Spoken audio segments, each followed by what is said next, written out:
वंदे मातरम। स्वस्थ समृद्ध परिवार की स्वास्थ्य रक्षक बने बनाए की कक्षा 23 अक्टूबर 2025 में आप सभी का स्वागत है। कोमल बहन या ज्योति बहन आगे आए, अपने माइक को अनम्यूट कर लें। जी भैया, वंदे मातरम भैया। वंदे मातरम। भैया दूज की हार्दिक शुभकामनाएं। चश्मा निकाल लीजिए सभी लोग, आंखें बंद, पीठ सीधी, चेहरे पे मुस्कान, अपने अपने भगवान का, गुरु का ध्यान करते हुए। ओ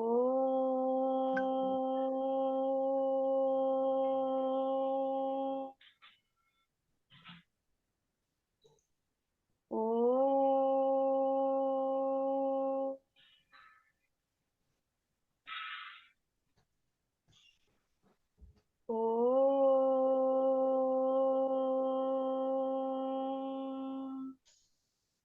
ओ ॐ अखण्डमण्डलाकारं व्याप्तं चराचरं तत्पदं दर्शितं येन तस्मै श्रीगुरुवे नमः। गुरुर्ब्रह्मा गुरुर्विष्णु गुरुर्देव महेश्वरा गुरुर्साक्षात् परं ब्रह्म तस्मै श्रीगुरुवे नमः। तस्मै श्रीगुरुवे नमः। सभी लोग अपने अपने हाथों को रब करेंगे, आंखों पे रखेंगे और मुस्कुराहट के साथ अपनी आंखें खोलेंगे। जय श्री राम, राधे राधे, वंदे मातरम सभी को। जी भैया। जय श्री राम, वंदे मातरम। जैसा कि कक्षा शुरू होने से पहले आपस में सहेलियां, आपस में बच्चे जो बातचीत करते हैं, उस बातचीत के दौरान एक जानकारी मिली मीरा मित्तल दीदी के सानिध्य में, खमीरी नान बनाने की, जिससे B12 की पूर्ति होती है। अब मैं आप लोगों को जानकारी वो देने वाला हूँ जिससे आप घर में एक ऐसी औषधि बना सकते हैं जिससे B12 की पूर्ति होगी। ठीक है। नहले पे दहला, बहन के ऊपर भाई। ठीक है। आ, कोई संजोग ऐसा रहा कि कल ही बातचीत हो रही थी तो उन्होंने बताया भैया वो बड़ा अच्छा रहा, तो मैंने कहा आप ऑडियो भेज दीजिएगा। तो उन्होंने ऑडियो भेजी है, तो मैं अभी सुना नहीं कि उन्होंने क्या भेजा है। मैं प्ले कर रहा हूँ। एक मिनट, स्क्रीन शेयर करके ही कर देता हूँ।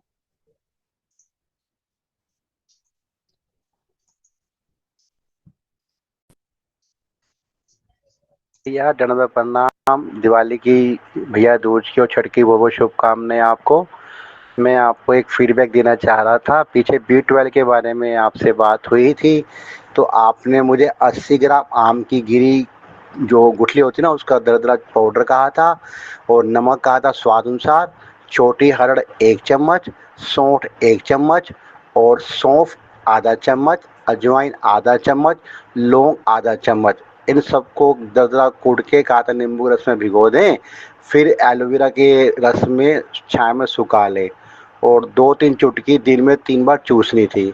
भैया आप बिलीव नहीं मानेंगे, 20-25 दिन में जो मेरा 135 B12 था वो 355 के करीब पहुंच गया। बहुत बहुत साधुवाद भैया आपको, और बहुत बहुत धन्यवाद आपका जो आपने मेरी इसमें मदद करी।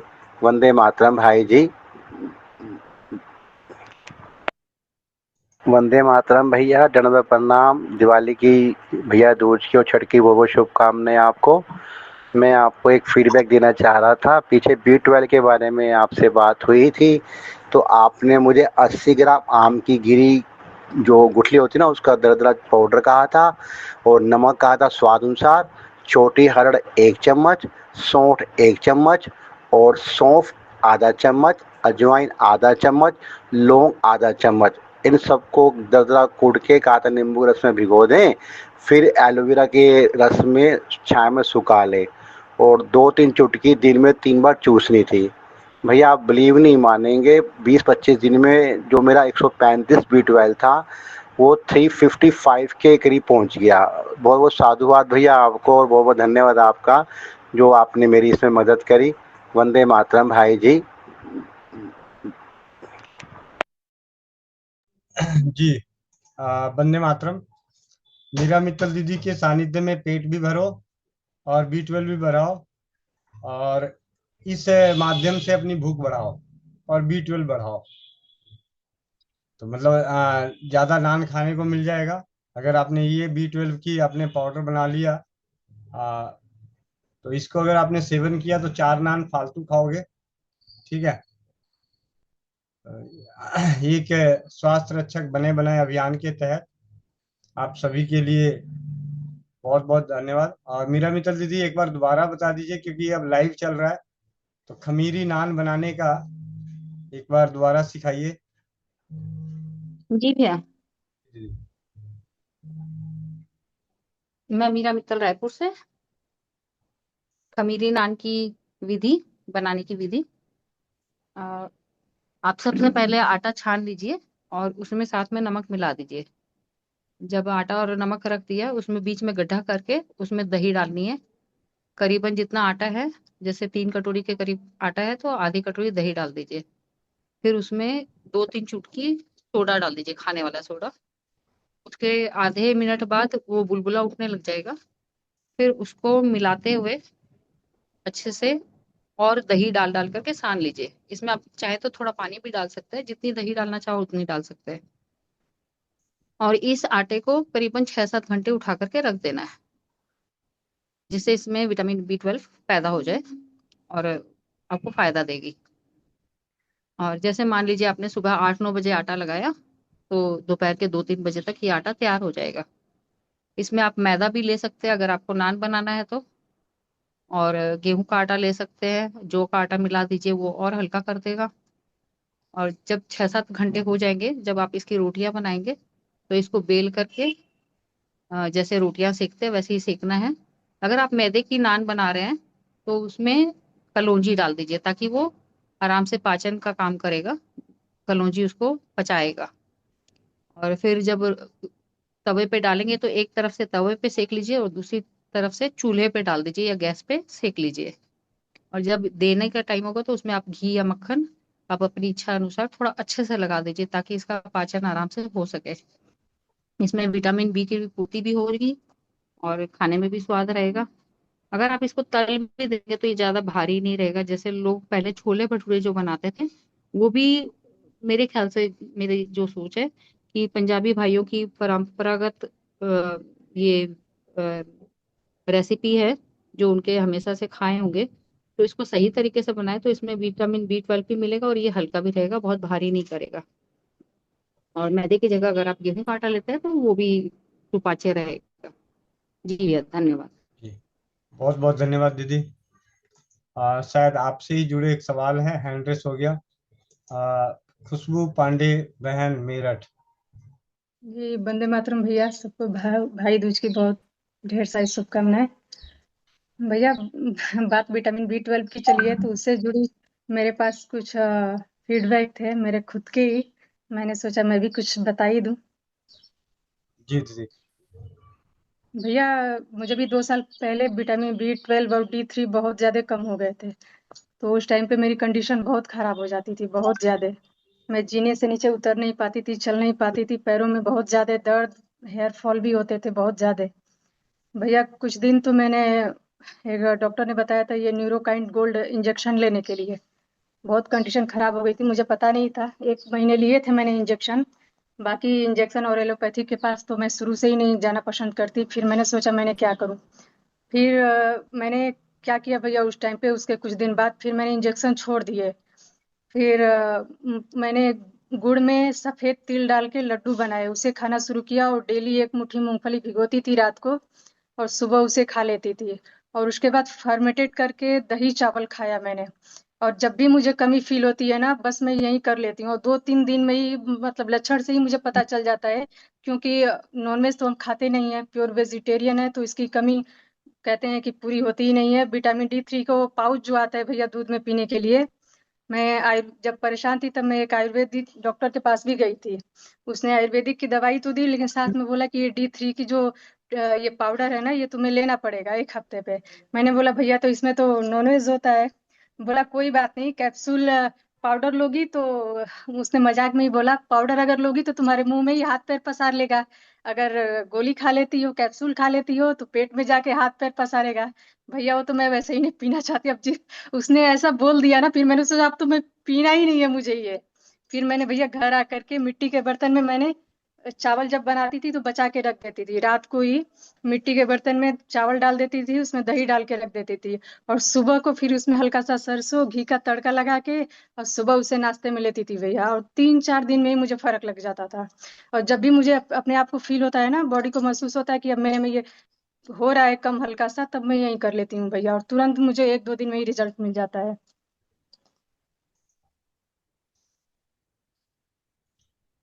जी दीदी, जी भैया। बहुत बहुत धन्यवाद। धन्यवाद भैया। अब बात B12 की हो ही रही है, तो आपको सरल सरल घरेलू जो उपचार है उनमें से एक बहुत ही अच्छा है जो आसानी से हर कोई कर सकता है। हर घर में दही होती है, दही लें। आपके घर में रोटी है, चावल है, आप इसे रोटी को छोटे छोटे टुकड़े कर दें, चावल है तो उसे ऐसे ही भिगो दें उस दही में डाल के, और गुड़ डाल के 5-6 घंटे के लिए छोड़ दें, या सुबह रात को डाल दें, सुबह सुबह उसे खाएं। मतलब सबसे सरल तरीका। शायद परंपराएं ऐसी रही, बिहार में तो आज भी बहुत ज्यादा परंपरा है इस बात का कि खाने के लिए कि रात की बची हुई बासी रोटी लाओ भाई, दही और गुड़ दो है, और थोड़ा सा रोटियां जो होती है टाइट हो जाती है तो उसको क्या करते हैं, गूंथ के थोड़ी देर छोड़ देते हैं, चाहे वो 10 मिनट, आधे घंटे, 15 मिनट छोड़ दें, लेकिन किसी न किसी रूप से फर्मेंटेशन किया हुआ खमीर टाइप का उसे सेवन करते हैं।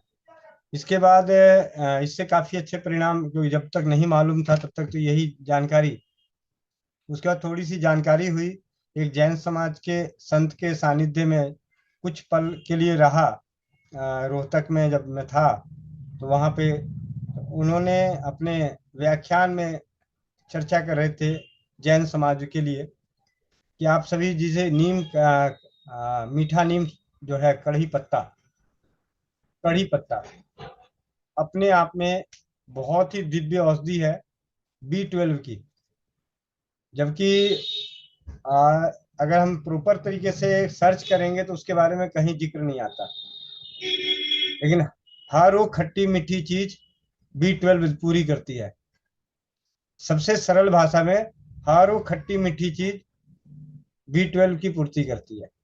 अब खट्टी मीठी चीजों में एक फल का नाम आप बताएं जो हर घरों में इस्तेमाल होता है, चैट बॉक्स में लिखें, खट्टी मीठी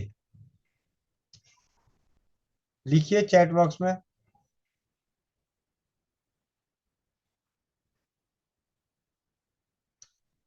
खट्टी मीठी चटनी बनती है उसकी, चलिए हिंट दे दिया, चटनी बनती है उसकी। चटनी लंबे समय तक स्टोर की जा सकती है, उसकी पानी बना के पिलाया जाता है। क्या अभी भैया मोनिका, अभी जिन्होंने लिखा, मोनिका ने लिखा, मोनिका किरण दीदी ने जो लिखा, आ, कहाँ है मोनिका किरण दीदी ने लिखा है शायद, क्या नाम है, सबसे पहले किसने लिखा, इमली सबसे पहले किसने लिखा, टमाटर इमली, सुषमा राजस्थान दीदी, मोनिका किरण दीदी, इमली, इमली है वो खट्टी मीठी, जो जिसके सेवन से, लेकिन थोड़ी सी मात्रा के सेवन से ही B12 की पूर्ति होती है।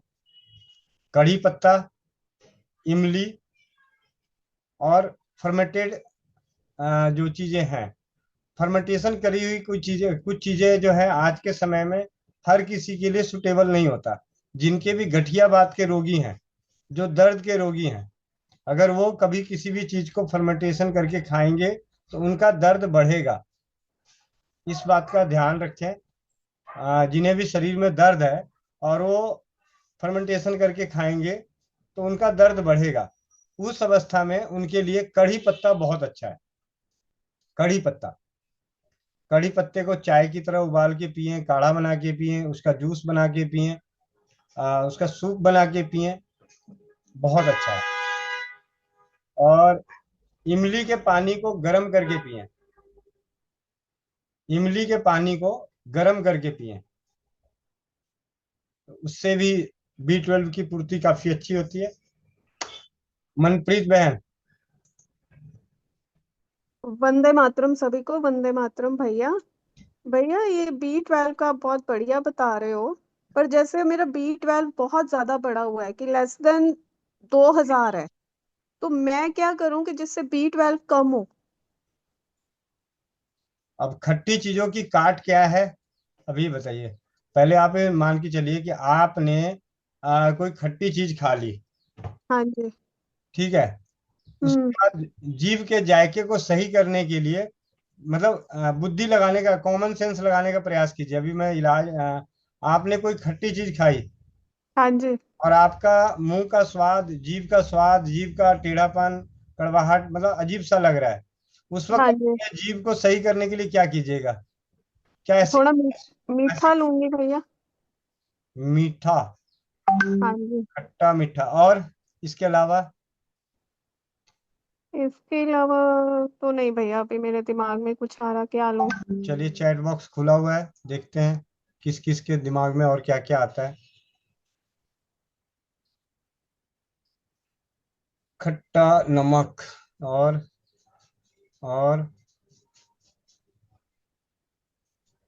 घी, और अभी किसके पास नींबू, किसके पास है अभी घर में?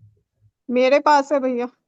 ऐसा है, नींबू का रस निकालिए और हाँ आधा जी। चम्मच नींबू का रस आप अपनी जीभ पे डालें। ठीक है जी।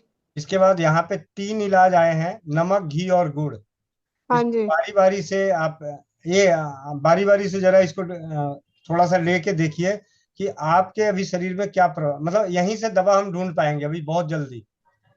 अच्छा पहले भैया, वो तो मैं कर दूंगी, लेकिन अभी ना मेरे को लूज मोशंस लगे हैं बड़े भयंकर, 10-10 कोई मिनट बात नहीं, बाद आ मरेगी रहे नहीं, चिंता ना कर, मरने वाली नहीं अभी तो। ठीक है, चलो। तो ठीक है भैया, फिर मैं करके बता रही हूँ आपको, मैं अभी हाँ, पहले मीटिंग में नींबू हूँ। का रस, हाँ। नींबू का रस जीभ पे ठीक है। डालो। ठीक ठीक है, है जी। कम से कम 10-15 बूंद डालो। और जी। एक ने लिखा घी, तो आप 10-15 बूंद घी जीभ पे मल के देखना। ठीक है। और ठीक है इसके भैया। अलावा क्या नाम है, खुशबू बहन, मेरठ, मेरठ से खुशबू बहन, हैंड रेस करना। आपके घर में नींबू है? आपके घर में नींबू है? प्रैक्टिकल से अच्छा कुछ नहीं हो सकता, नींबू है घर में? जी भैया है। तो है नहीं भैया। आप भी नींबू का रस डालो जीभ पे, और थोड़ा सा गुड़ रखना जीभ पे।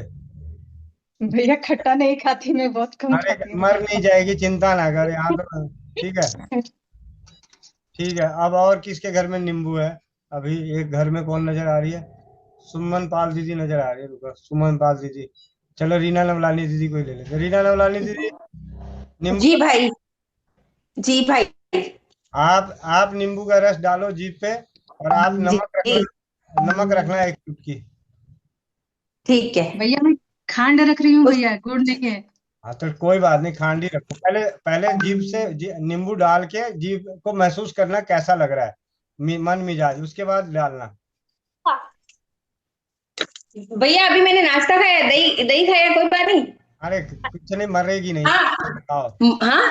अच्छा लग रहा है। अब देखो, मरूंगी नहीं, मरूंगी नहीं भैया। अब ये खट्टा से मुंह कैसा बना था, अब मीठे से मुंह कैसा बनता है, अब देखते हैं थोड़ी देर। ये आ गई सबसे पहले। मीठे से अच्छा हो गया भैया, खट्टे से लेकिन अभी जल्दी बन अभी गया। अभी भी पूरी तरह से ठीक नहीं हुई हो। ठीक है, अभी भी जीभ में है ना खट्टापन? हल्का सा भैया। ठीक है। अब आ जाते हैं नमक वाली मनप्रीत कौर, घी वाली मनप्रीत कौर। हाँ जी भैया, ठीक लग रहा है। घी आ, बनाते ठीक लग रहा है? हाँ जी भैया, ठीक लग रहा है, अब मेरे को खट्टा टेस्ट भी नहीं आ रहा है। चलिए, अब आ जाते हैं रीना नवलानी दीदी, नमक डाल के। जी भाई। हाँ जी, नींबू डाली? नींबू डाला और नमक लगाया। कैसा लग तो रहा है? अभी है खट्टापन ना? हल्का सा भैया, अच्छा लग रहा है। अभी है, अभी है या नहीं? अच्छा लग रहा है नहीं, वो नहीं बताओ। नहीं नहीं, नहीं है, खट्टापन नहीं है, अब नहीं है।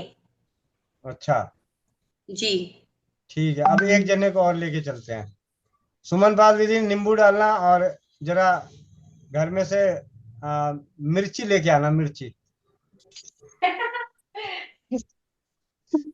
आपके साथ तीखे का करते हैं, ठीक है?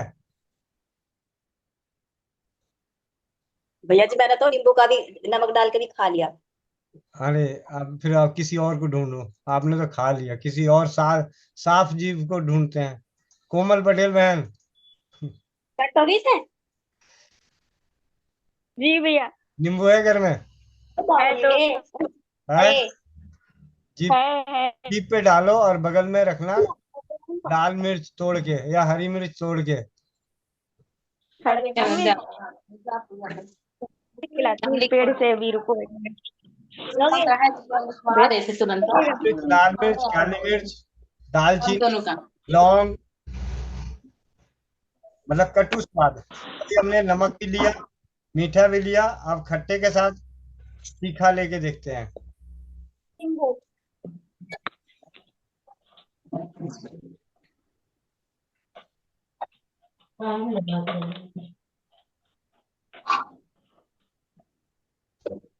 लूं भैया, पी लूं? हाँ हाँ हाँ, लो। अभी देखते हैं शक्ल, पहले शक्ल देखते हैं, नींबू डालने पे कैसे लगते हैं। मिर्ची।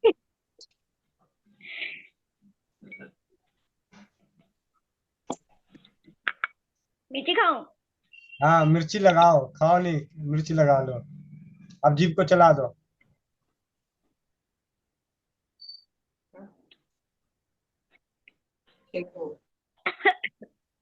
तीखा लग रहा है, खट्टापन गायब हो गया, खट्टापन बस तीखापन लग रहा है। ऐसा है, आप लोगों को बता दो बेसिकली जानकारी के लिए।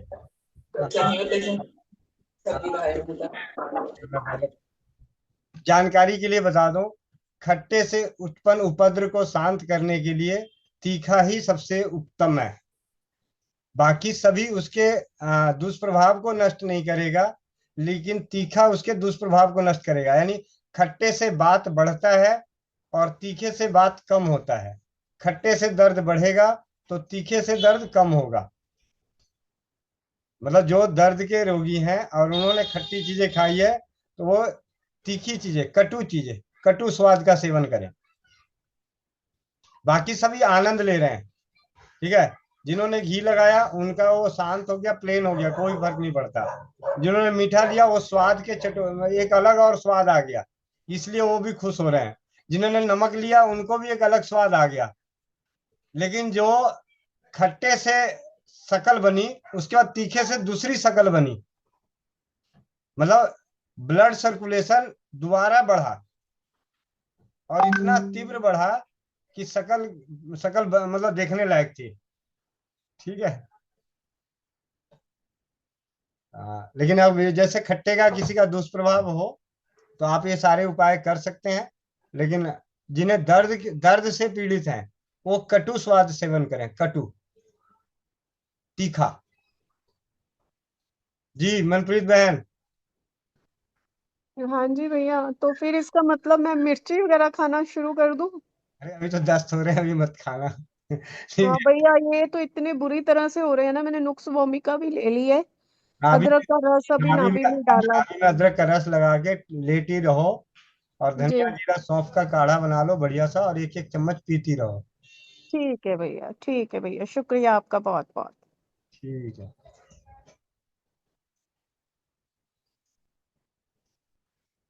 चलिए, एक आपको पुराना इकट्ठा किया हुआ ज्ञान दिखाता हूँ। ये दिख रहा है किसी को? आ, पढ़ने के लिए आज पढ़ाकू पढ़ाकू दीदी, पढ़ाकू दीदी स्कूल में बहुत पढ़ती थी। माइक अनम्यूट करो, मैसेज जा चुका है, पढ़ना। कौन भाई मैं? हाँ, तो जिसका जिसका माइक खुला है वही तो पढ़ेगा। अच्छा, ठीक है। ये तो B12 के लिए है। हाँ। एक कटोरी में पके हुए चावल या रोटी लें और ठंडा होने दें। ठंडा होने पर इन चावलों या रोटी को एक कटोरी दही में अच्छी तरह मिक्स कर दें और इन मिक्स किए हुए चावलों को रात भर या कम से कम 3-4 घंटों के लिए किसी ठंडी जगह पर रख दें। और बस प्रचुर मात्रा में विटामिन B12 युक्त फर्मेंटेड कर्ड राइस या ब्रेड ये खाने के लिए तैयार है। जी भैया। और भी उसमें कुछ लिखा हुआ है, पढ़ते जाओ कोना कोना ढूंढ ढूंढ के। इसे स्वादिष्ट बनाने के लिए इमली की चटनी या गुड़ मिला सकते हैं।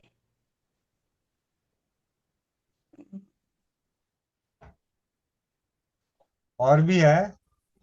हाँ। चश्मा लगाइए। अधिक स्वादिष्ट इतना स्वादिष्ट हो जाते हैं कि बच्चे भी इन्हें दही बल्लों के चाट की तरह बड़े चाव से खाते हैं। जिन्हें कुछ भी हजम नहीं हो रहा हो, उन्हें विटामिन B12 की बहुत अधिक कमी हो, तो वह प्रतिदिन तीनों समय भी रात में नहीं खा सकते हैं। ये 1 महीने में ही अच्छे परिणाम सामने आएंगे।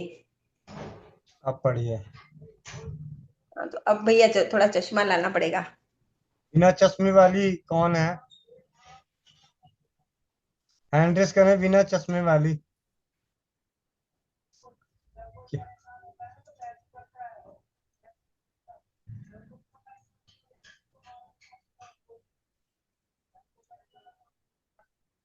क्या बात है, सब चश्मा लेने नहीं गई दीदी, और आप लोग बिना चश्मे में से कोई नहीं है? आपने बोल भैया फिर ऐसा बोला तो मैंने कहा किसी ने तो किया होगा हैंड ड्रेस। चलो ठीक जी है। भैया। हाँ जी। जी। पढ़ना। विटामिन B12 परिचय। Para amino benzoic acid vitamin B complex के परिवार का एक सदस्य है। इसके प्रयोग से शरीर में रिक्टेशिया की वृद्धि से रोग लग जाता है। इससे संक्रामक रोगों में बहुत लाभ होता है। Typhus fever para amino benzoic acid से पूरी तरह नष्ट हो जाता है। स्मरण रहे, टाइफस फीवर जुओं और लीखों के संक्रमण से होता है। रॉकी माउंटेन स्पॉटेड फीवर की जड़ें उखाड़ने में भी पैरा एमिनोबेंजोइक एसिड से सहायता प्राप्त होती है। पैरा एमिनोबेंजोइक एसिड पशुओं के जिगर में प्रचुर मात्रा में पाया जाता है। बीजों की मींगी, बीजों की गिरिया, हरे पत्ते वाली पालक की साग सब्जी से भी यह प्राप्त होता है। सोयाबीन के बीजों की मींगी में यह काफी अधिक पर्याप्त मात्रा में होता है। पशुओं के वृक्कों में भी पैरा एमिनो बेंजोइक एसिड पाया जाता है। सामान्यतः 15 से 50 मिलीग्राम की मात्रा अथवा आवश्यकता अनुसार चिकित्सा हेतु प्रयोग की जा सकती है। मूल रूप से पैरा एमिनो बेंजोइक एसिड अनेक प्रकार के विषाणुओं के संक्रमण को रोकता है तथा समूल नष्ट करता है। विटामिन B12 की कमी से उत्पन्न होने वाले रोग, शारीरिक कमजोरी, मानसिक कमजोरी, जीभ में सूजन, लाली, भूख कम लगना। विटामिन B12 के स्रोत वाले खाद्य पदार्थों की तालिका। पशुओं के जिगर का सत्व, मछली, मांस, अंडा। विनती है सभी से, ये मांसाहारी हैं, इन्हें नहीं खाएं तो उत्तम। दूध व दुग्ध उत्पादन का सेवन करें। फर्मेंटेड फर्मेंटेड चावल, खमीर युक्त चावल विटामिन B12 की पूर्ति की रामबाण औषधि है। यह दक्षिण और पूर्वी भारत में तथा चीन में खाया जाता है। यह चावल तैयार करने के लिए ब्राउन पक्का चावल को खुले बर्तन में पकाएं। चावल पकने और ठंडा करने के बाद आवश्यकता अनुसार चावल को एक गोल बर्तन में डालकर ऊपर से सादा पानी भर दे। इस प्रक्रिया से 12 घंटे के दौरान चावल में vitamin B12 B complex vitamin B के भरपूर प्रचुर मात्रा में बन जाएगा। इस प्रक्रिया को रात में करें और 12 घंटे के बाद चावल का पानी निकाल के चावल, दाल या तरकारी के साथ खा लें। सुबह 8:30 बजे से पहले और रात में चावल 8 बजे बनाएं। अगली सुबह 8:30 तक खा लें। इस प्रक्रिया को 30 दिन तक लगातार करने से आपके शरीर को नया जीवन मिलेगा और विटामिन B12 की कमी कभी नहीं होगी। शाकाहारी तरीके से घर पर विटामिन B12 बनाने की विधि। 1 कटोरी पके हुए चावल या रोटी लें, ठंडा होने दें। ठंडा होने पर इन चावलों या रोटी को 1 कटोरी दही में अच्छी तरह मिक्स कर दें। इन मिक्स किए चावलों को रात भर या कम से कम 3 या 4 घंटों के लिए किसी ठंडे जगह पर रख दें। बस प्रचुर मात्रा में विटामिन B12 युक्त फर्मेंटेड कर्ड राइस ब्रेड खाने के लिए तैयार। फर्मेंटेड की वजह से विटामिन B12 मौजूद होता है। यह हमारा मित्र बैक्टीरिया है। यह बैक्टीरिया जब चावलों के ऊपर एक्शन करता है तो बी कॉम्प्लेक्स विटामिन पैदा होता है। इन विधि को फर्मेंटेशन कहते हैं। इन फर्मेंटेड कर्ड राइस ब्रेड को और अधिक स्वादिष्ट बनाने हेतु इसमें इमली की चटनी या गुड़ मिलाकर खा सकते हैं। चटनी इस गुड़ या दही मिलाकर खा सकते हैं। चटनी मिलाने पर यह इतने अधिक स्वादिष्ट हो जाते हैं कि बच्चे भी इन्हें दही भल्लों की चाट की तरह बड़े चाव से खा जाते हैं। इस विधि से बने फर्मेंटेड फूड को प्री डाइजेस्टेड फूड भी कहते हैं, क्योंकि फ्रेंडली बैक्टीरिया के एक्शन से यह आधे हजम तो पहले ही हो जाते हैं। यह इतने अधिक सुपाच्य होते हैं जिसको कि कुछ भी हजम न होता हो उसे भी हजम हो जाते हैं।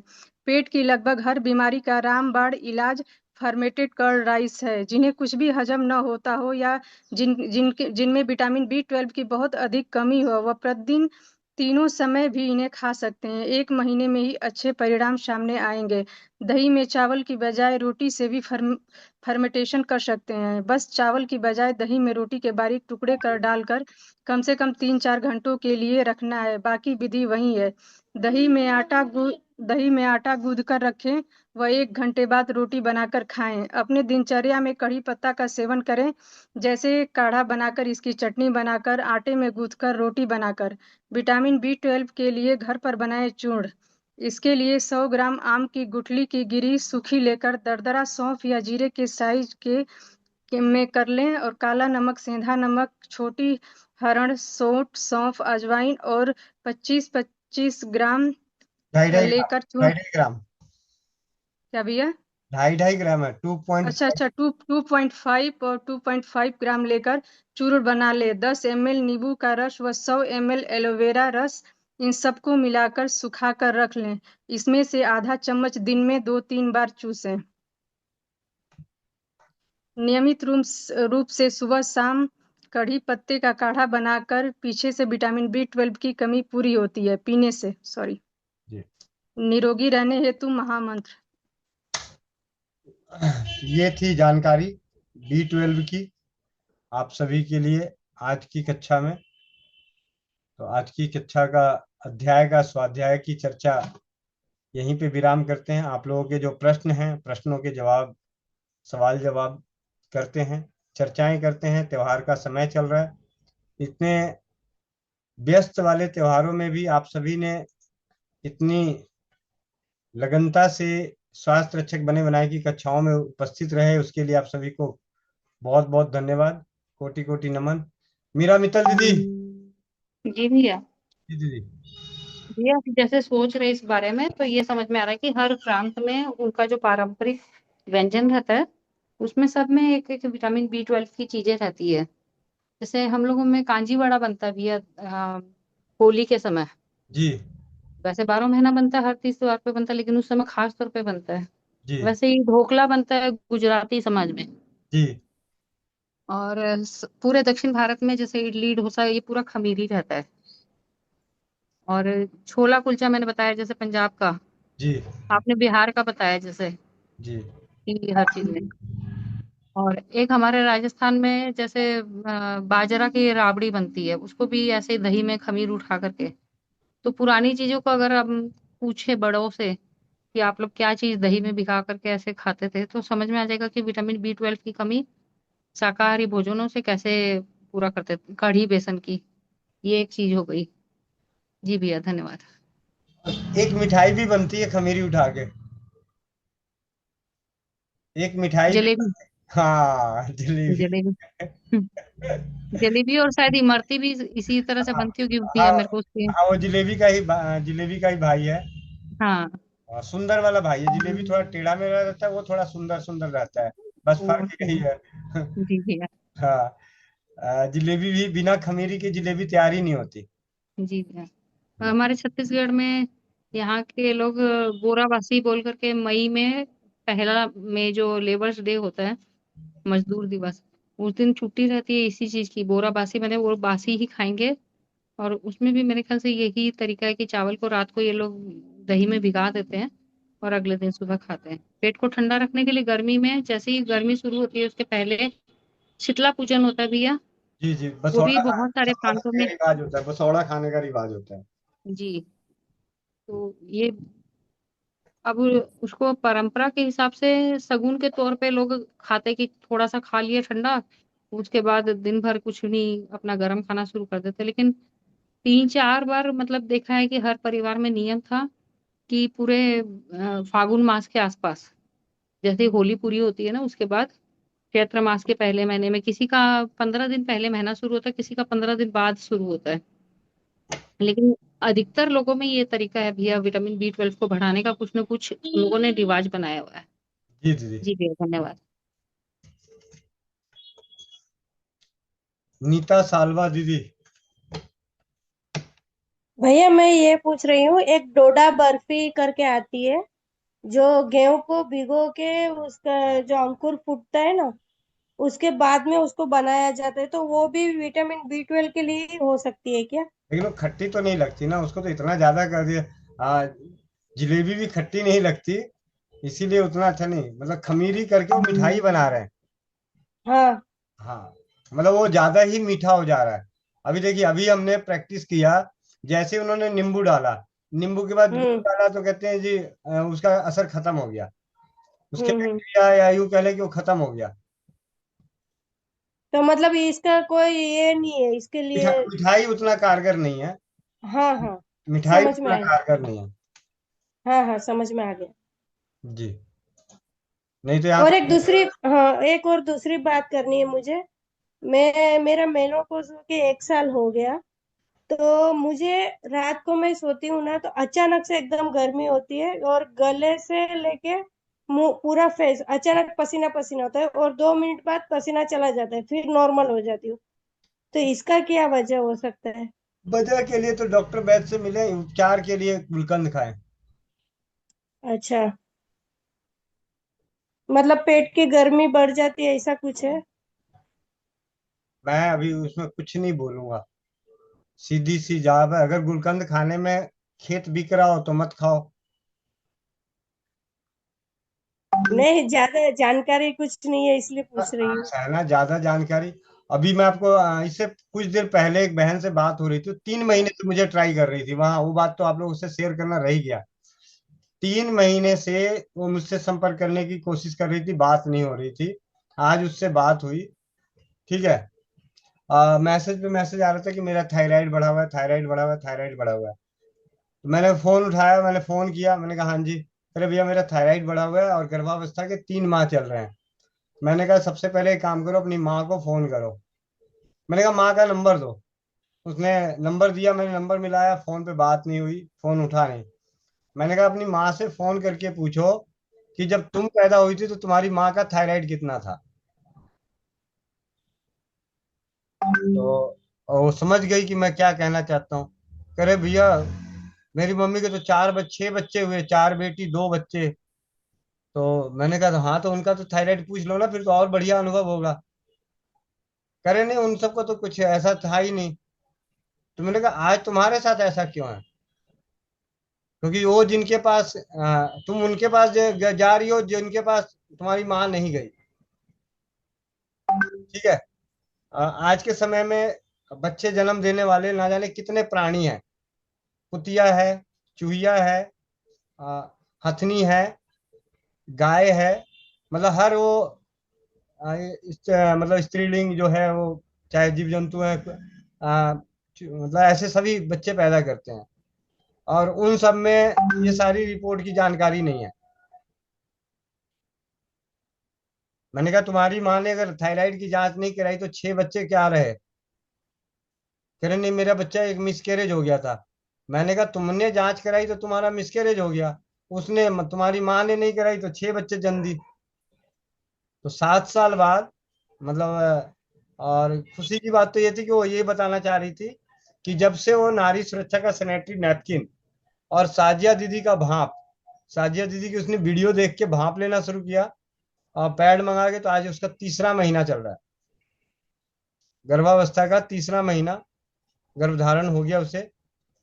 आ, अभी वो त्रिपुरा में है, बीएसएफ में उसके पति जॉब करते हैं, और छत्तीसगढ़ की रहने वाली है, रायपुर की। ठीक है।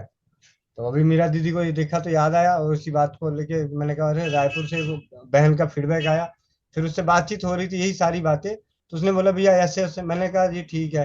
तो वही बात आपको बोल रहा हूँ, अगर जानना हो, जानकारी चाहिए कारण, तो नासा में चले जाइए, वहां पे अपनी बॉडी को दे दीजिए, वो आपकी बॉडी को सारा चीर फाड़ करके चेक करके बता देगा। ठीक है। आर एन ठीक डी है। आर एन डी करने के लिए यहाँ पे बहुत दुनिया भरी पड़ी है। ठीक है। और ठीक। 10 दिन की जिंदगी है, 4 दिन रो के गुजारो, 4 दिन हंस के गुजारो, और 2 दिन लड़के गुजारो। हम्म। भजन करने का तो समय ही नहीं मिलेगा। ठीक है। ऐसे भी भैया हम लोग डॉक्टर के पास जाने का जाते ही नहीं है, हो नहीं, सके तब तक बीमार भी नहीं पड़ते। देखो जाना चाहिए, ऐसा नहीं है, जाना हाँ, चाहिए, लेकिन मतलब जरूरत नहीं पड़ती है ऐसा, देखो जरूरत मैं नहीं पड़ती है, जरूरत पड़े तो जाना भी पड़ता है। आज सुबह एक भाई से मेरी बातचीत हो रही थी, उन्होंने कहा कि आपको पता है राजीव दीक्षित जी बहुत अच्छे थे, और राजीव दीक्षित जी और बीआरसी बहुत अच्छे हैं, ये वो पूरी दुनिया जहान। मैंने कहा जी ऐसा है, उनके कहे गए विचारों का चिंतन करो।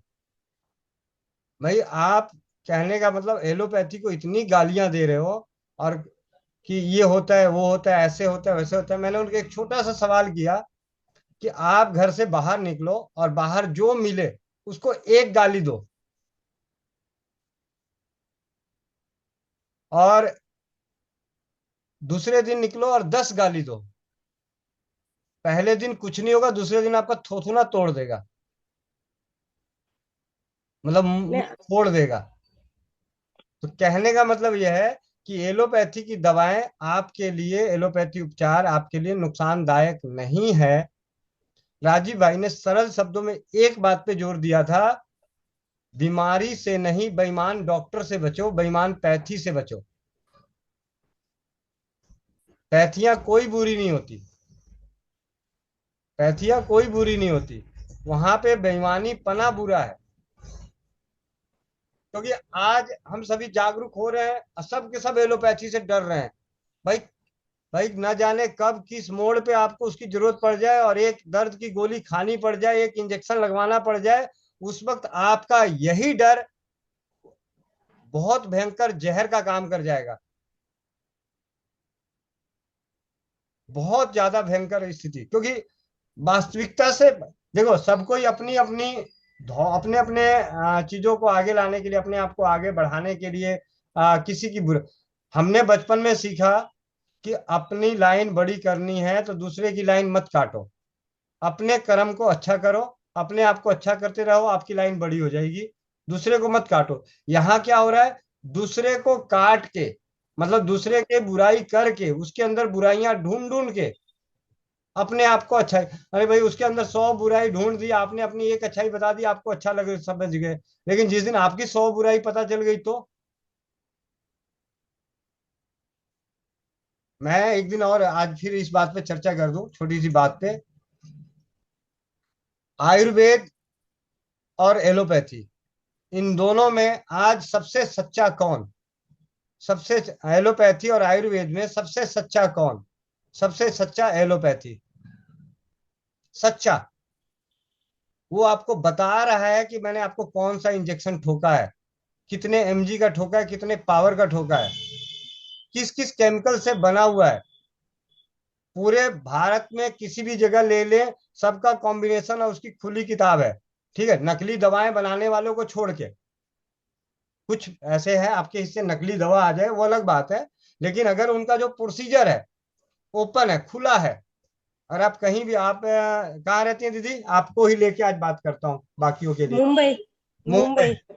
मुंबई रहती हैं, और आपके शरीर में कोई तकलीफ हुई, और आप एलोपैथी डॉक्टर के पास गए, उन्होंने जांच करी, आपको बोला ये बीमारी है वो बीमारी है, दवाइयां दी, सारे इंजेक्शन दिए, सारी चीजें दिए, आपको सारा लिखित रूप में दे देते हैं।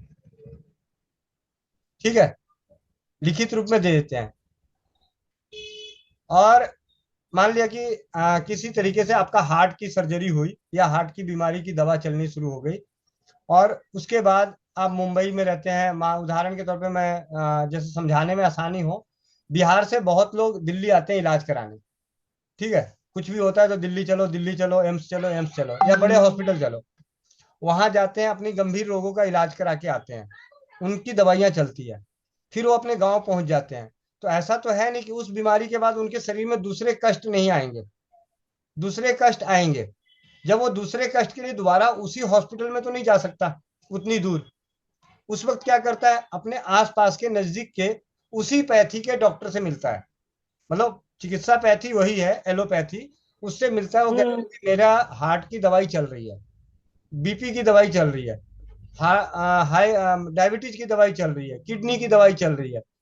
तो डॉक्टर उसका पर्चा देखता है या नहीं भी देखता तो उसको आइडिया लग जाता है कि इसको कौन कौन सी दवाइयां चल रही होगी, तो उसके हिसाब से उसका दवाओं का चयन करता है। और वो बंदा ठीक हो ना हो बात की बात है, लेकिन उसके पास एक उसूल होता है कि उसके पास वो खुली किताब कागज है कि इसको कौन सी दवाई चल रही, खून पतला करने की। गलती से मैं कोई ऐसी दवा ना लिख दूं कि खून और पतला हो जाए, जो नाक से ब्लीडिंग चालू हो जाए। ठीक है, या बीपी की दवाई चल रही है, कोई ऐसी दवाई और ना दे दूं जो बीपी को और कम कर दे। तो उनको आइडिया लग जाता है, और उस चीज से एलोपैथी में यहाँ पे हम सुरक्षित हैं, उनकी इस सच्चाई की वजह से। आपको झूठ सच बताया गया, रिपोर्ट में गलत हुआ या दवाओं का गलत चयन हुआ, वो अलग बात। मैं पैथी की बात कर रहा हूँ, उनके इलाज करने की विधि विधान की बातें कर रहा हूँ। उसके अनुसार से एलोपैथी पूरी तरह से सच्चा। अब आ जाते हैं आयुर्वेद में। आपको हार्ट में दिक्कत हुई, आप गए वैद्य जी के पास और इलाज कराया, उन्होंने नाड़ी पकड़ी, नाड़ी पकड़ के आपको दवाई दी, कूट पीस के भस्म बना के आपको चूरन चटनी दिया, आप खा रहे हैं, आप ठीक भी हुए, अच्छा है। और आपको लग गया बुखार, आपको आ गई दूसरी तकलीफ, और आप गए अपने नजदीक में आयुर्वेद वाले वैद्य के पास, क्योंकि वो जो गंभीर रोग वाले थे उनके पास तो जा नहीं पाए क्योंकि वो तो दूर थे, और उनके पास गए। आपने बोला उनको कि मेरे को ऐसी ऐसी दिक्कत है, ये किसी वैद्य की दवा चल रही है। आपको पता है क्या जवाब मिलता है? एक तो सबसे पहली बात कि उसको तो पता ही नहीं कि आपको दवाई कौन कौन सी मिला के दी गई है। आज 90% रिएक्शन होने का कारण है आयुर्वेद की दवाएं, जो बिना ब्रांडेड है, शास्त्रोक्त विधि से जो दवा नहीं दी जाती, या जो किसी ब्रांड के हिसाब से दवा नहीं दी जाती, जिसका लिखित रूप से नहीं मिलता, जो चूरन चटनी के रूप में अगर आप लेते हैं, किसी गंभीर रोगों से इलाज चल रहा है किसी वैद्य का, और आपको कभी कोई सर्दी खांसी भी हो गई, और उसमें अगर आपका दवा कभी कोई भस्म, कोई चूरन, कोई ऐसी औषधि, वो आपके लिए जी का जंजाल बनने वाला है। तो इसमें आप बताइए दीदी, आप ही बताइए, इसमें सच्चा कौन, सब साफ सुथरा कौन है? माना कि वो दवाइयां गलत है, हमारे शरीर को नुकसान करती है, लेकिन साफ सुथरा कौन? वो तो है ऐसे। मतलब बेचारा इतने शरीफ आदमी का नाम लेने में क्या दिक्कत आ रही है? नहीं, साफ। मेरा कहने का मतलब है, हम लोग को जब भी ऐसे दिक्कत लगती है ना कि आज तबीयत बराबर नहीं लग रही, आज मजा नहीं आ रहा है, तो हो सके तब तक हम लोग जो अपना पकाया हुआ खाना है ना वो बंद कर देते हैं, और 2-3 दिन मतलब फ्रूट सलाद जूस उस पे रहते हैं। और चलिए, अपना जो काढ़ा रहता है, अपना काढ़ा बना के जो ऐसे भूखा रहे क्या ऐसा, जो हिसाब से अपन परंपरागत चलते हैं, तो वो उससे हो सके तब तक अच्छा हो जाता है, मतलब मेरा आप, कहने का मतलब ये है। तो आपकी और स्थिति के लिए, खाना भी सादा सिंपल ही है हमारे ये घर तो में। आपकी स्थिति के लिए बात कर रहे हैं ना। अगर हाँ, कोई मैं अपने कोई गम, अपने घर की बात कर भाई, रही हूँ। मैं तो गंभीर रोगों में गंभीर बातों के साथ कह रहा हूँ कि उसमें सच्चा वो कौन? तो जाना ही पड़ता है, वो तो जाना ही पड़ता है। नहीं, जाना नहीं पड़ता है, इसमें सच्चा कौन? इलाज के मामले में सच्चा कौन? हाँ, वो तो है, एलोपैथी वाले बताते हैं। भाई, आपके साथ गलत ट्रीटमेंट हो रहा है, गलत दवाओं का चयन हो रहा है, वो अलग बात है, लेकिन वो कम से कम लिख के तो दे रहा है। जी। ठीक है, अब आ जाते हैं एक जन सामान्य सी बातें। आ, आज भारत देश में, हमारे भारत में कितने ऐसे परिवार हैं जो आज प्राकृतिक चिकित्सा को अफोर्ड कर सकते हैं, फल फूल और जूस को। अगर एक घर में 5 परिवार हैं और बुखार में नारियल पानी 4 पीने पड़े एक व्यक्ति को, तो कितने ऐसे परिवार हैं जो पांचों परिवारों को अगर वायरल फीवर आ जाता है तो 5 दिन तक नारियल पानी अफोर्ड कर सकता है। भारत के 90% जनसंख्या की बात करता नहीं कर सकते, नहीं कर सकते। हूँ। और पैरासीटामोल की गोली वो एकदम सस्ती। वो फ्री में भी मिलती है। हाँ, सरकारी हॉस्पिटलों में भी मिलती है।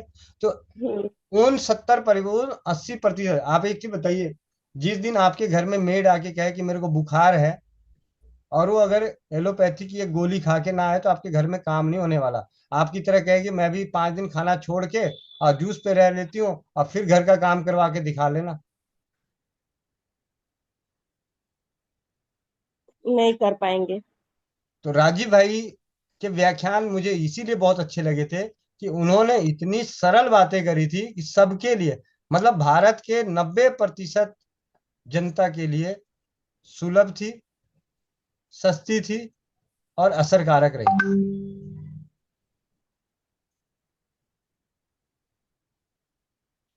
चले, जी भैया। रीना लवलानी जी, जी भाई। और भाई जीव एक तो है ना। जी जी भैया बोले। मैं कहा जीव नमकीन तो नहीं हो गई? कुछ नहीं हुआ भैया, वो चेंज हो गया, मतलब बिल्कुल जैसी थी नॉर्मल हो गई मैं तो उसी समय। ठीक है। हाँ। और भैया ये जो है ना, ये क्या बोलते हो आप लोग, सूरण जिमीकंद क्या है ये? ओल बोलते हैं, सूरन बोलते हैं, जिमीकंद बोलते हैं, ये असली वाला है, असली वाला। अच्छा। तो भैया ये मैं लेके आई यहाँ पे, आज पहली बार मैंने, मतलब कम देखती हूँ यहाँ पे मार्केट में, मतलब सब्जी मंडी में। तो भैया ये इसका बवासीर के लिए आपने बताया था अब ऐसा कि करो, इसको ना जी, छोटे छोटे जो है इसको टुकड़े तोड़ दो, जो ये किनारे। छोटे छोटे जो जॉइंट है, छोटे छोटे। हाँ, लेकिन तोड़ने से पहले हाथ में सरसों का तेल लगा लेना। ठीक है। ठीक है। हाँ। और इसके बाद इसके ऊपर कम से कम 1 इंच मोटी मिट्टी का लेप लगाना। धोना नहीं है भैया इसको, धोना? धो लो, मर्जी है। ऐसे भी तो मिट्टी से ही निकला है, अभी फिर मिट्टी में ही पकेगा। ठीक है। ठीक है। हम्म। हम्म। इसके ऊपर मिट्टी का 2 इंच, कम से कम 2 इंच मोटी मिट्टी का लेप लगा दो। ठीक है। और इसको आग पे चारों तरफ नीचे उपले डाल के और उस पे रख के ऊपर उपले डाल के आग में पका दो। ठीक है, चूल्हे पे मतलब डालना है ना कुल मिला के? चूल्हे पे चारों तरफ से नहीं पकेगा ढंग से, अच्छा। आग में पकेगा, चूल्हे पे नहीं पकेगा। गैस चूल्हे पे चारों तरफ से नहीं पकेगा। अच्छा। तो मतलब वो जलाऊं, छाने छाने क्या बोलते हैं, उपले? ठीक है। हाँ, पड़े। उपले के बीच में मतलब उपले की रख के और बीच में रख दो और ऊपर से उपले डाल के आग लगा दो। और उसके बाद जब वो पूरी आग ठंडी हो जाए तो फिर मिट्टी हम्म। छुड़ा लेना। मिट्टी छुड़ाने के बाद ऊपर का जो छिलका है उसको हटा देना, अंदर वाले को छोटे छोटे टुकड़े करके सुखा देना और फिर उसको ठीक। बारीक पाउडर करके पीस लो। ये हो गया ठीक है। बवासीर का पाउडर तैयार। ठीक है। मैं आज देखा तो भैया मेरे को याद आया, मैंने कहा ले लूं और एक बार। और आपके घर में, आपके आसपास कहीं जमीन पड़ी हो ना, जमीन, जमीन है, हाँ, है ना? तो ये जो छोटे छोटे टुकड़े हैं इसको कम से कम 8-8 इंच गड्ढा खोद के एक एक दो दो टुकड़े इधर उधर दबा देना। ठीक है। अगले साल, उसके अगले साल, उसके अगले साल, 3 साल बाद हम्म। कम से कम 2-2 किलो 2.5-2.5 किलो के निकलेंगे। हम तो खाते ही नहीं भैया, मैं पहली बार लेके आई हूँ तो सुन के कि बवासीर का प्रॉब्लम को ठीक होगा। हाँ। हाँ। और भैया एक फीडबैक दे रही हूँ मैं। कल मैं कहीं फंक्शन में गई थी, मेरी भतीजी को बेटा हुआ था, तो कल उन्होंने नक्षत्र में हुआ था 27 का, तो उन्होंने वो फंक्शन करा था अच्छा खासा। तो भैया वहां गई थी, तो जैसे ना मेरी मौसी दिन में मेरे से बात कर रही थी, बोल रही थी मुझे बीपी हाई हो रहा है मेरा, तो मुझे चक्कर बहुत आ रहे हैं, मेरा सिर बहुत दर्द हो रहा है। तो मैं लेटी हुई थी उस समय, बोले सो रही है क्या? मैंने कहा हाँ, ऐसे ही थक थक गई हूँ, थोड़ी सी लेटी हूँ ऐसे ही। तो बोले कि बोलूं मैं तेरे को कि है ना मेरे को चक्कर आ रहे हैं, मेरा पॉसिबल नहीं हो पाएगा आना। तो भैया उसको मैंने बोला मिर्ची है तेरे घर में, वो लाल मिर्ची होती है ना, उसके 2 दाने ना जीवान के नीचे रख दे। तो उसने रखे भैया, रखे। और फिर मैंने कहा थोड़ी देर बाद अगर हो सके तो गरम गरम पानी पीना, थोड़ा मतलब सिप सिप करके। भैया उसने रात को आके, वो फंक्शन में आई है, उसने रात को बताया मुझे कि राखी मेरे तो ये ठीक हो, मतलब कि बीपी मेरा सही हो गया। तो वो मिर्ची के 2 जो दाने बोला था ना तूने, इतना सरल इलाज, तो सबके सामने बता रही थी भैया, सबके सामने बोल रही थी, कम से कम उसने 2-3 बार ये चीज रिपीट कर ली कि है ना, इसने बताया जो मैं इससे सही हो गई, इससे बताया मेरे आराम हो गया। तो मतलब वो फंक्शन में आई है, इसका मतलब तो उसको आराम आ गया, इसलिए आई है। और दूसरी बात, एक किडनी का जो अपनी पत्नी का डायलिसिस कराने जाता है, वो अभी छोटी है एज में भैया, 30 की होगी, 29-30 की होगी, उसके बच्चा है, क्योंकि उसके शुगर में शुगर था, मतलब बचपन से उसको, बच्ची को। तो भी उसने शादी करी उससे, और फिर उसने रिस्क लिया कि बच्चे का रिस्क लिया। उसको बच्चा तो ठीक है, लेकिन है ना भैया उसको जो है किडनी की प्रॉब्लम हो गई उस लड़की को। तो अब वो डायलिसिस पे जाती है, सप्ताह में 2 बार करीब जाती है। तो उसको ऐसे ही बातें बातें निकल रही थी, तो मेरी मौसी भी साथ में ही बैठी थी, वो बता रही थी ये डॉक्टर है, ये डॉक्टर है। मैंने कहा डॉक्टर वॉक्टर कुछ नहीं हूँ मैं, ऐसे ही नॉर्मल होता है तो बता देती हूँ भाई, ऐसे ठीक हो जा, मतलब घर की चिकित्सा बताते हैं तो वो ठीक हो जाते हैं। तो ऐसे ही चल रहा था भैया। तो ये भी बैठे थे मेरे, तो ये तो पीछे नहीं रहते इन चीजों में, ये भी बोलते हैं मेरे को तो यही देती है, यही है मेरे को तो यही देती है, मेरे जो वो देती है वो मैं ले लेता हूँ। मैंने कहा एक्सपेरिमेंट तो आपके ऊपर ही होता है सारा चीज का, भले गलत हो चाहे सही हो। तो भैया फिर वो किडनी वाला बोले कि मेरी पत्नी तो मानती नहीं है दीदी, है ना भाई। तो मैंने कहा देखो, सबसे पहले तो विश्वास है, अगर वो विश्वास नहीं करती है तो वो कुछ हो ही नहीं सकता है। तो वो खुद भी मान रहा था, उसका मतलब बच्चा ही था वो भी भैया, 32 साल का होगा लड़का, वो छोटा ही था इतना।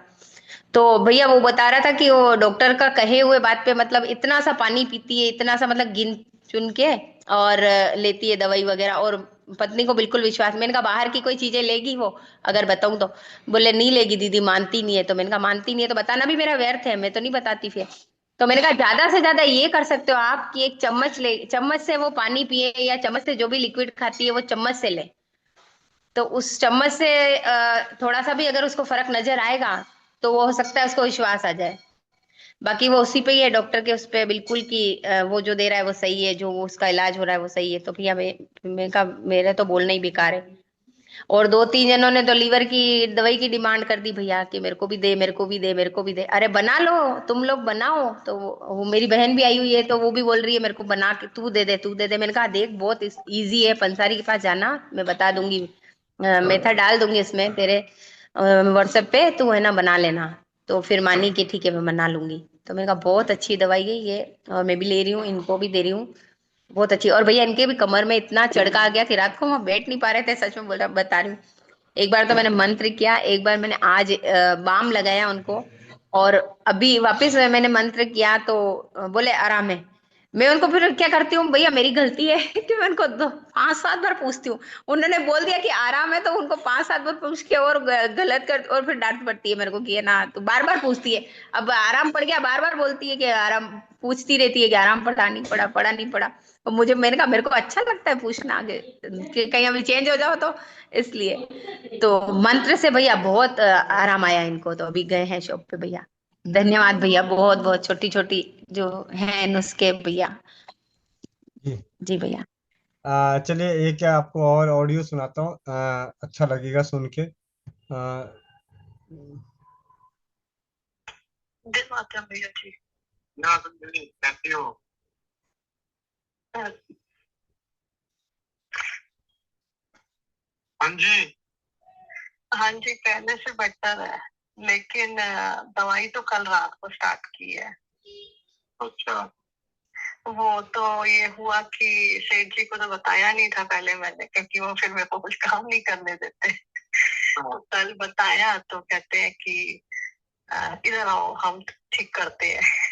तो वो लेके रबर बैंड उन्होंने बांधी दोनों हाथों पे, कल 3 बार, उससे काफी आराम मिला। होने वाली बात है,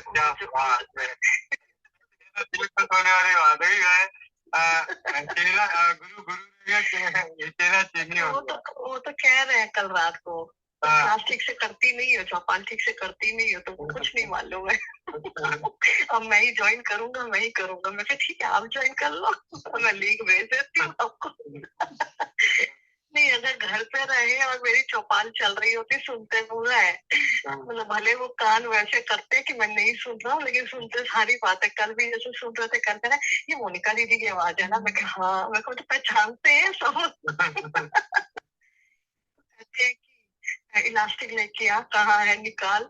मैंने निकाल के दी तो फिर बांध के मैंने कहा नहीं मेरे को इससे नहीं आराम होगा। कहते मैं कर रहा हूँ ना चुपचाप रहे। फिर एक बार कल तो सुबह तो जैसे जैसे 2 बार बांधी थी, फिर मेरे को तो ऐसा कुछ लगा नहीं, मैं नहीं कुछ बेकार है, कुछ नहीं होना इससे। फिर रात को फिर ऑफिस से आके कहते हैं बांधी, मैं कहा नहीं, फिर पकड़ के फिर बांध दी। लेकिन भैया कल रात को सोई एकदम चक्कर वक्कर नहीं आए। तो तब दाई करवट भी सोई, बाई भी सोई, सब सोई, तो कोई चक्कर वक्कर नहीं आए। दवाई वैसे मैंने कल मंगा ली थी, यहाँ मिली नहीं थी तो फिर कल रात को मंगा ली थी, तो फिर कल रात को मैंने 1 डोज ले ली। तो अब कभी पूछ रहे थे ठीक हुआ। मैंने कहा चलो ये भी अच्छा है। नहीं भैया, इलास्टिक तो खुद भी ऐसे पैर में बांधते हैं और पता नहीं कितनों को बंधवाते रहते हैं। निकालता हूँ बैंक से पैसे नहीं है, निकालते पैसे। जी शायद समझ में आ ही गया होगा कि ये किस चीज का फीडबैक है। फीडबैक तो इलास्टिक का है, बंधन चिकित्सा का है, लेकिन उससे भी मतलब अच्छी बात है कि पतिदेव मतलब जो चौपाल अटेंड करते हैं वो नहीं, उनके पतिदेव जो चौपाल दूर से कभी कभार सुनते हैं, उनका अटूट विश्वास और श्रद्धा और करने की प्रेरणा, और उन्होंने किया और अपनी धर्मपत्नी का चक्कर आने की समस्या नष्ट कर दी। अब आगे चलते हैं। आशा गुप्ता बहन। भैया मैं तो आपको केवल ये दिखा रही थी कि लीवर की गोलियां बना ली मैंने। बना ली या खाई भी? खाई भी भैया, और इतनी अच्छी खुल के भूख लगी है और इतना अच्छे से पेट साफ हुआ है, और बहुत अच्छा फीडबैक भैया, इसका बहुत जबरदस्त असर है। बहुत बढ़िया, धन्यवाद भैया आपका बहुत बहुत। जी जी बहुत बहुत धन्यवाद। अब आगे चलते हैं। अनुराधा साहू बहन। जी भैया वंदे मातरम, नमस्ते सभी को, वंदे मातरम।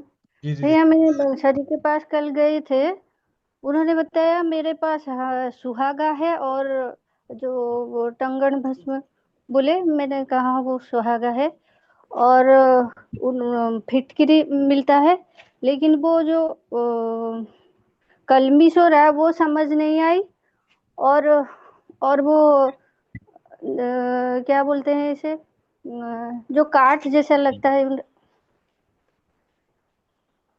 काठ की तरह वो है, वो किस चीज के लिए? रेवोचीनी जो लीवर की दवा बनाने की। लीवर की दवा में फिटकरी कहाँ से आया जब फिटकरी बोले जा रही हो? नहीं, फिटकरी तो मैंने अपने वो फिटकरी तो मिला, लेकिन मैंने उन्हें जो रेवन चीनी और कलमी सो रहा है उनका समझ में नहीं आया, तो उन्हें बताया हमें दिखा दो, फिर फोटो दिखा दो, तो फिर हम समझ लेंगे वो क्या है। ठीक है, आप ग्रुप में कोई ना कोई फोटो आपको डाल देंगे, ठीक है? जी भैया। जी जी। डाली दीदी आ गई अपने घोंसले में वापस, या अभी भी मैके में? वंदे मातरम भैया। वंदे मातरम दीदी, वंदे मातरम। मेरा आवाज जा रहा? हाँ जी आवाज आ रहा है। हम आपको पार्सल नंबर में वीडियो भेजे हैं, फिर दिखा रहे हैं, जो भतीजा का बात बोले थे ना, भतीजा का, यही देखिए 32 साल उम्र हो गया इसका, 32 साल से ऐसी अब नॉर्मल के जैसा बैठा है, अपने हाथ से खाता नहीं है, बात भी नहीं करता है, खाली पेशाब पैखाना भी अपने करके नहीं धो सकता है। यही बचपन में बड़ा सर इसका, अरे बचपन में देखे भैया यही जो इतना बड़ा ब्रेन निकल के था, तो काट बहुत टोपी उपी पिनाया था उस टाइम का, थोड़ा सा छोटा हुआ, यही जो ब्रेन का एक एक हिस्सा निकल गया था उसका, मम्मी पापा जैसा मेरा भैया भाभी बोल रहे हैं। यही जो ठीक है दीदी। पानी का टोला जैसा लिया था ना, वैसे।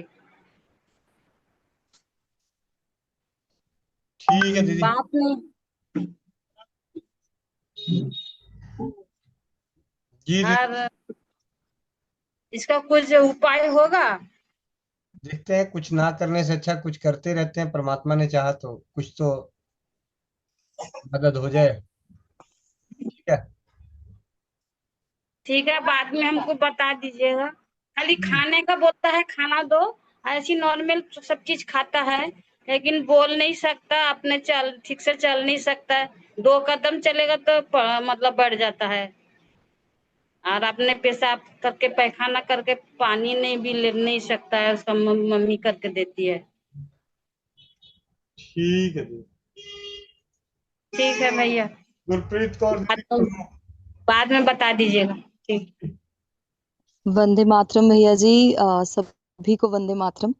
एक अनुभव साझा करना था, थोड़े दिन पहले ही साझा करना था, तो करने लगी हैंड रेज तो घर पे मेहमान आ गए। दिवाली से एक दिन पहले की दिन मेरे कमर में एकदम से बहुत अलग सी दर्द हुई। और मेरे को कमर दर्द कम ही होती है, लेकिन 4 साल पहले मुझे एक अजीब सी कमर में दर्द निकली। तो मुझे तब तो पता नहीं कौन सी एलोपैथी दवाई दे दी, किसी के घर पर थी, उन्होंने कहा ये ले लो। कुछ इतनी अजीब थी कि मतलब मुझे लग रहा था कि ऐसी दर्द तो कभी मेरे को हुई ही नहीं है। उसके बाद फिर मुझे 6-7 महीने बाद उसके फिर से वही दर्द हुई, तो मैंने होम्योपैथिक डॉक्टर से दिखाया। उन्होंने कहा कि आप एक्सरे कराइए, आपका पता नहीं शायद मनके में कोई गैप आ गया, क्या हुआ। मतलब इतनी कमर दर्द कि मैं खड़ी भी सीधी नहीं हो पाती थी, और ना ही मेरे से मतलब बैठा जाता था बिना सपोर्ट के। तो वो उसके बाद दवाई थोड़ी थोड़ी ली और फिर मैं ठीक होगी। मगर जिस दिन दिवाली थी उससे एक दिन पहले मुझे सेम वही दर्द, मुझे समझ आ जाती है कि हाँ ये वही दर्द निकली है। तो मैंने उसी दिन रात को ही दर्द निकली, और रात को ही मैंने जो लहसुन वाला आपने दूध कहा था, मैंने वो ही पिया बस। सुबह उठी मुझे याद आया बाद में कि अरे मेरे को तो रात को कमर दर्द हुई थी, वही वाली। तो मुझे पता ही नहीं है। और मतलब 98% आराम अगले दिन था, थोड़ी थोड़ी दर्द थी। तो मैंने एक बार फिर दूध पी लिया वही वाला। तो मैं बता रही हूँ कि बैठ के लिए ऐसे मतलब फिर मतलब बहुत बुरी हालत होती थी, जैसे लगता था कि कमर में कोई सच्ची में गैप आ गया या क्या हो गया, समझ नहीं आती थी। वो दर्द मुझे सिर्फ लहसुन के दूध से इतना इतना असर पड़ा, एक ही बार में असर पड़ा। तो ये बहुत ही कमाल का फायदा मुझे मिला, तो यही अनुभव शेयर करना था आपके साथ। बहुत बहुत धन्यवाद जी सभी को। बहुत बहुत धन्यवाद दीदी। सुषमा दीदी, राजस्थान। वंदे मातरम भैया, वंदे मातरम सभी को। भैया मेरे को ये पूछना कि जो ये आप बताते हो ना, मतलब फर्मेंटेशन वाला, रोटी वगैरह छाछ दही में भिगो के, तो क्या ये जो दूध देते हैं अपने लहसुन वाला, उसमें दे सकते हैं क्या? मतलब खा सकते हैं क्या? अभी मेरे पति देवता ने सुना, अपने बात कर रहे थे, आप बता रहे थे ना ऐसे रोटी भिगो के ऐसे खा लेनी चाहिए, तो बोले मेरे को छाछ में रोटी भिगो दे। मैंने परसों उनको लहसुन वाला दूध दिया था, तो परसों ठीक लगा उनको, और कल सुबह मैंने नहीं दिया। तो कल शाम को बोलते मेरा दर्द हो रहा है, तो मैंने कल शाम को फिर से उनको बना के दिया। अभी सुबह तैयार है उनका दूध वो। तो क्या देना चाहिए या नहीं देना चाहिए? नहीं, आप उन्हें जब बात विकारों का रोग का इलाज कर रहे हैं, तो आप उन्हें ठीक। वही करने दें। ठीक है। और इस चीज का फर्मेंटेशन करके नहीं दें। उसकी जगह पे आपको देना ही है तो कढ़ी पत्ता उबाल के चाय की तरह पिलाइए। ठीक है। जी। अगर आपको लगता है कि B12 चाहिए और आपके शरीर में दर्द है, तो जी। फर्मेंटेशन करी हुई चीजें ना खाएं। उसकी जगह पे आप कढ़ी पत्ता उबाल के पिला सकते हैं। ठीक है। ठीक। ये रेवत चीनी की फोटो दिखा रहे हैं आप। क्या नाम है, अनुराधा बहन, आप स्क्रीनशॉट लेके भेज देना। और सिंपल सी चीज है, आप लोग खुद भी गूगल करके उनको दिखा सकते हो पंसार खाने को कि ऐसा दिखा रहा है। मनप्रीत बहन।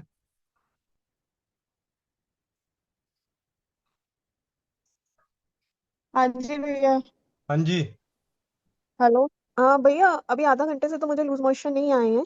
लेकिन ना मेरी ये जो मतलब गला है ये लेफ्ट साइड का, और ये कान लेफ्ट साइड का, इसमें मेरे को भारीपन है, और वीकनेस बहुत ज्यादा है, पाँव में बड़ा दर्द हो रहा है।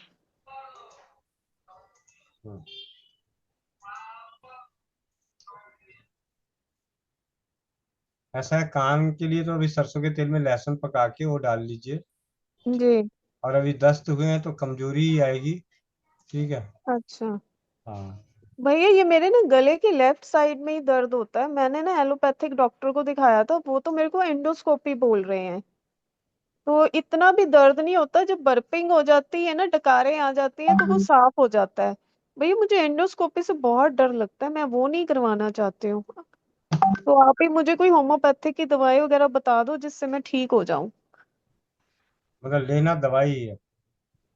नहीं दवाई क्यों, आप घरेलू में बता दो, मुझे तो ठीक होना है भैया, बस मैं तो परेशान हो गई हूँ, पूरा घर परेशान कर दिया है मैंने इस वजह से। तो पहले परेशान होना बंद करो।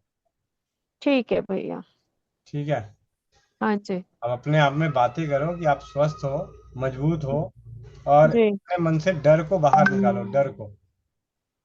हाँ जी भैया, भैया वो तो जो ऐसा है, मतलब। तिल तिल अगर कम शब्दों में बोलो तो तिल का ताड़ बनाने की आदत है आपको। अरे नहीं भैया, मैं सच में बताऊं अरे ना तो। जिस दिन जाना है उस दिन कोई नहीं रोकेगा। ठीक है। जिस दिन जाना है ना उस दिन कोई नहीं रोकेगा। भैया वो तो ठीक है, आपकी बात स्ट्रेस की वजह से मेरे को बहुत प्रॉब्लम हुई है। तो वो जो डॉक्टर लुधियाना से आपके साथ जुड़ी थी, उन्होंने मेरे को ओपियम 200 बोली थी। उससे बहुत आराम आया भैया, मेरे को एंजाइटी अटैक्स में मेरे को बहुत आराम आया। बीपी तो चलिए अब भी मेरा फ्लक्चुएट करता है, कभी आप बढ़ता है मुझे कभी फोन कम हो जाता है। मेरे को व्हाट्सएप कर देना, मैं उनका नंबर बता दूंगा, आप उनसे आगे दवाई कंटिन्यू पूछ लीजिएगा। ठीक है भैया, ठीक है जी। ठीक है, शुक्रिया भैया। जी। अभी क्या लूं भैया वैसे? मतलब बिना लिए मानोगे नहीं। चलिए नहीं लेती, 4 बजे की मीटिंग में कुछ होगा तो आपसे तब पूछ धनिया लूंगी। जीरा सौंफ का उबाल के पानी पी रही हो ना? हाँ पियो। जी हाँ जी। ठीक है। ठीक है भैया, शुक्रिया। ये रेखा कुमारी, ये आज क्या क्या चल रहा है रेखा कुमारी दीदी? रेखा दीदी, मतलब वंदे मातरम भैया जी।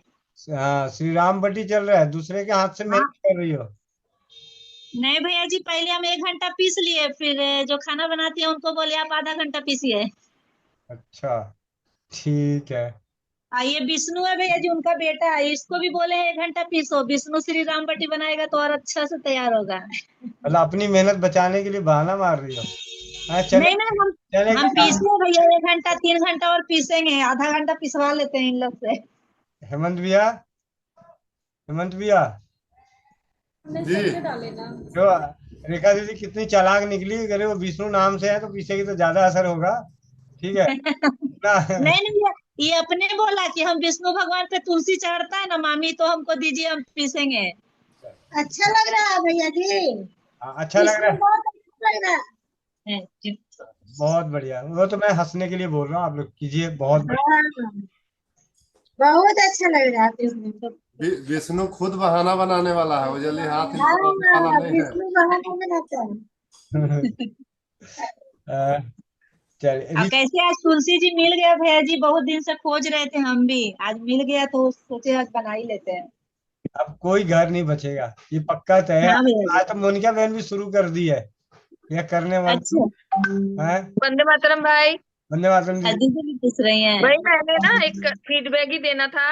जो सौंफ उबाल के पीना था ना सुबह शाम खाली पेट, उसके लिए बीपी के लिए, जी जी।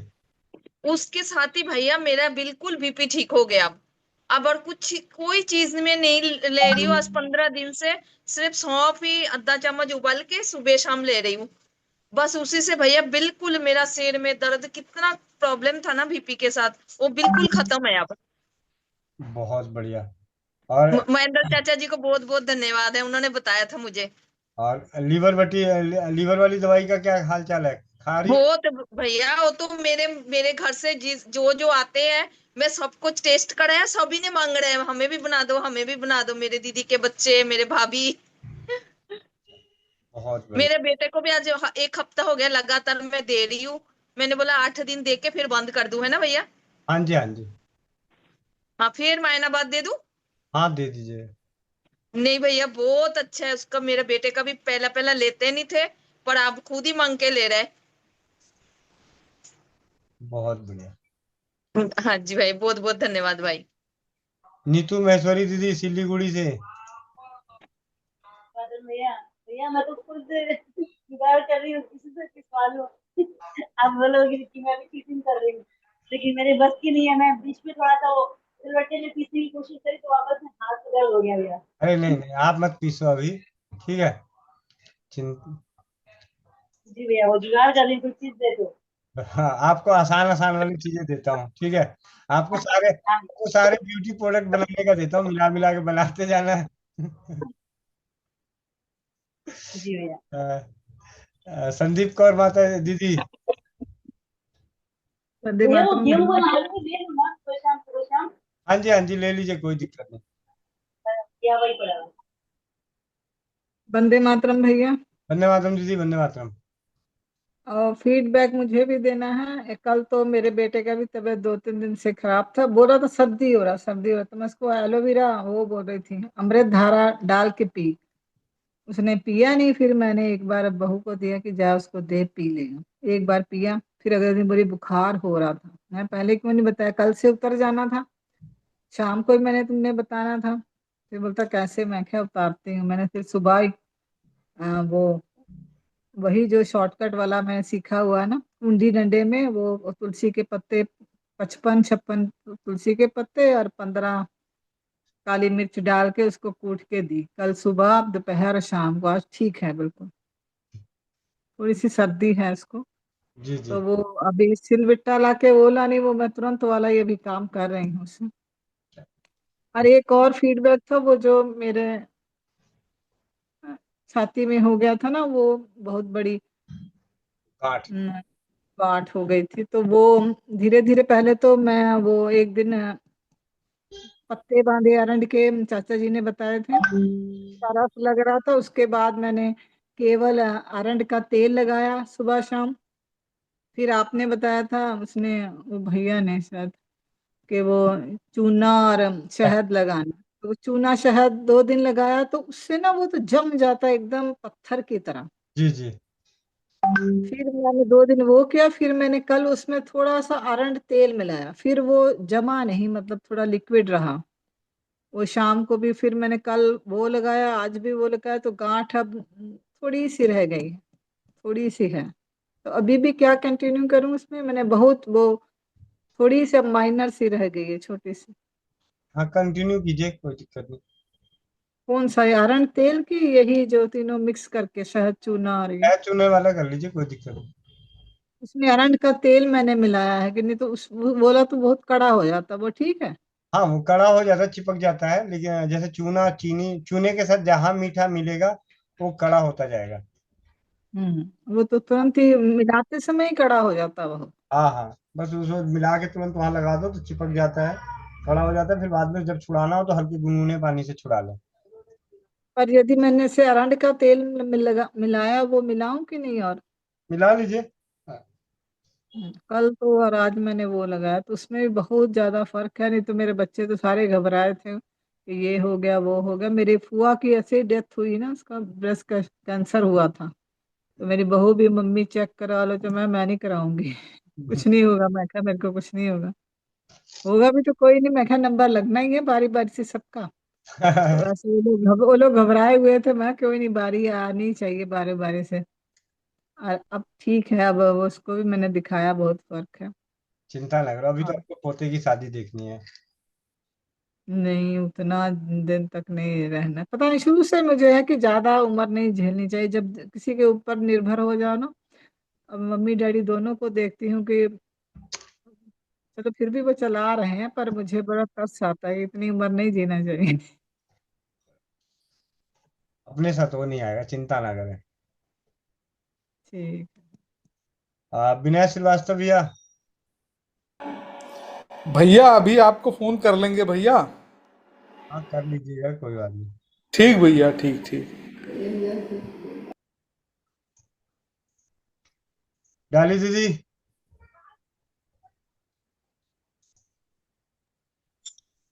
हैंडल्स करने पड़ेगा से हाँ जी दीदी। हैंडल्स करने थे हमको। आपने हैंडल्स कर रखा है। हाँ, आप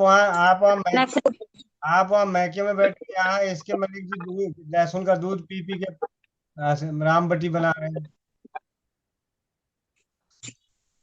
हमें सिर्फ पता नहीं दिए थे, बोले चले जाइए, हम कब जाएंगे, लेकिन चले जाइए कर लीजिएगा, अभी स्कूल भी छुट्टी है इसीलिए।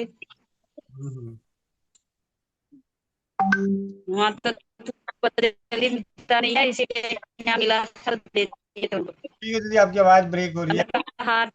हाँ, अब अगला हैंडल्स उनके घर से धर्मपत्नी नीलम देवी जी। हाँ जी। वंदे मातरम जी। वंदे मातरम। पर्सनल कॉल कीजिए एक बार। ठीक करते हैं। चलिए, मिलते हैं शाम को 4 बजे और रात्रि 8 बजे चौपाल में। नीतू महेश्वरी दीदी, आप भैया इनका तो कंप्यूटर लैपटॉप रिपेयरिंग का काम है भैया, तो हाथ कांपता है भैया, ऐसे हाथ कांपता है, क्या करूं? हाथ कांपता है तो कंपल में सबसे सरल में एक तो चूना, दूसरा जो औषधि है लहसुन। ये जो लहसुन वाला आपने मंगाया है ना, जो लहसुन वाला हलवा मंगाया है ना आप, जी अरे अभी लहसुन पाक बनाने के लिए जो औषधियां मंगाई है ना आपने, हाँ हाँ हाँ। उसमें 80 बात रूपों में कंपन भी तो है। अच्छा ठीक है। भैया ये लहसुन नहीं खाते, अच्छा, ये लहसुन नहीं खाते? हाँ इनकी स्मेल एकदम बर्दाश्त नहीं है। स्मेल तो आएगी नहीं, पहले बना के देखना। स्मेल नहीं आएगी, बिल्कुल भी स्मेल नहीं आएगी। मिठाई लगेगा, मिठाई की तरह रहेगा। बाकी ना खाए तो अलग बात है। फिर आप चोप चीनी का काढ़ा देना, चोप चीनी का। चोप चीनी का काढ़ा, हाँ आधा चम्मच भैया? हाँ, आधा चम्मच।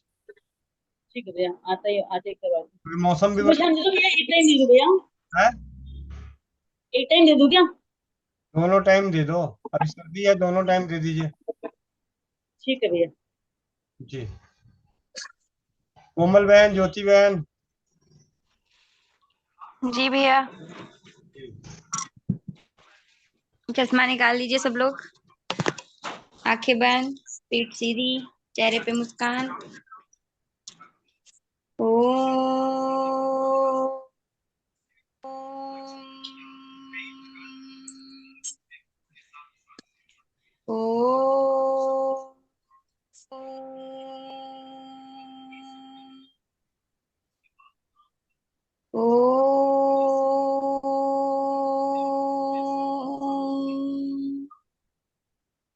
ॐ पूर्णमदः पूर्णमिदं पूर्णात् पूर्णमुदच्यते पूर्णस्य पूर्णमादाय पूर्णमेवावशिष्यते। ॐ धियो शान्तिः अन्तरिक्ष शान्ति पृथिवी शान्तिः रापः शान्ति औषधयः शान्ति वनस्पतयः शान्ति विश्वदेवा शान्ति ब्रह्मा शान्ति सर्वं शान्ति शान्तिरेव शान्ति क्षमा शान्तिरेधि। ओम शांति शांति शांति। सभी लोग अपने अपने हाथों को रब करेंगे, आंखों पे रखेंगे और मुस्कुराहट के साथ अपनी आंखें खोलेंगे। जय श्री राम, वंदे मातरम। जय श्री राम, वंदे मातरम। मिलते हैं शाम 4 बजे, रात्रि 8 बजे चौपाल में। वंदे मातरम।